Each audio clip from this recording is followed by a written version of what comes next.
ଏଠି ଆମର ରେଡ଼ି ହେଇଛି ଆଳୁ ଟମାଟୋ ଚିକେନ୍ ଆଉ ପିଆଜ ଥିଲା। ଏବେ ଆମ ଚିକେନ୍ ରୋଷେଇ ହେବ। ଚାଲ ଏବେ ଆଳୁ ଭଜା ହେବ। ଆଳୁ ତେଲରେ ପକାଇ ଭାଜିଦେନୁ। ଆଳୁ ଭାଜି ଦେଇ ସାରିଲା ପରେ ତାପରେ ଚିକେନ୍ ଏଠି ଟମାଟୋ ଅଛି। ତାପରେ ଲୁଣ ପଡ଼ିଲା। ଆଉ ଗୋଟେ ଭଜା ହେଲା ଲୁଣ ପଡ଼ି। ତାପରେ ହେଉଛି ପିଆଜ ପଡ଼ିଲା। ତାପରେ ଆଳୁ ଭଜା ହେଇଗଲା। ତାପରେ ଯାଇକି ମସଲା ପଡ଼ିଲା। ମସଲା ପଡ଼ିକି ପେଷ୍ଟ ଅଦା ରସୁଣ ପେଷ୍ଟ ପଡ଼ିଲା। ତାପରେ ମାନେ ଲଙ୍କାଗୁଣ୍ଡ ପଡ଼ିକି ମିକ୍ସ ଟିକେ ହେଲା। ତାପରେ କିଛି ସମୟ ଯାଏଁ ତାକୁ ଛାଡ଼ି ଦିଆ ହେଲା, ମାନେ କ'ଣ ସିଝିବ ନା କ'ଣ। ତାପରେ ସେ ହେଇଗଲା। ହଳଦୀ ଗୁଣ୍ଡ ପଡ଼ିଲା। ହଳଦୀ ଗୁଣ୍ଡ ପଡ଼ି ସାରିଲା ପରେ ଏବେ ତାକୁ ଭଲକି ଗୋଳେଇ ଦେବା। ଗୋଳେଇ ଦେଇ ସାରିଲା ପରେ ତାପରେ ସେ କିଛି ସମୟ ଯିବ ରେଡ଼ି ହେଇଯିବ।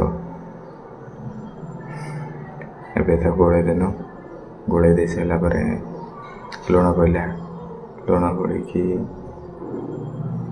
ତାପରେ ଆଉ ଟିକେ ଲୁଣ ପଡ଼ିଲା। ଲୁଣ ପଡ଼ି ସାରିଲା ପରେ ପୁରାପୁରି ରେଡ଼ି ହେଇଗଲା।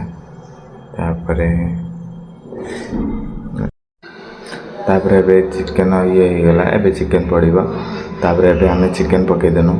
ଚିକେନ୍ ପକାଇ ଦେଇକି ଭଲକି ଗୋଳେଇ ଦେବା। ଭଲକି ଗୋଳେଇ ଦେଇ ସାରିଲା ପରେ ଆଳୁ ପଡ଼ିଲା। ଆଳୁ ପଡ଼ିକି ବି ଭଲକି ମିକ୍ସ ହେଲା। ମିକ୍ସ ହେଲା ପରେ କିଛି ସମୟ ମିକ୍ସ କଲା ପରେ ପାଣି ଦେଇଦେଲା। ପାଣିର ଏବେ କ'ଣ ଚିକେନ୍ ମସଲା ପକାଇଦେଲା। ଚିକେନ୍ ମସଲା ପକାଇଦେଲା ପରେ ଚିକେନ୍ ରେଡ଼ି ହେଇଗଲା। ଚିକେନ୍ କିଛି ସମୟ ଛାଡ଼ିଦେନୁ, ସେ ହେଇଗଲା। ଝୋଳ ଟିକେ ମରିଗଲା।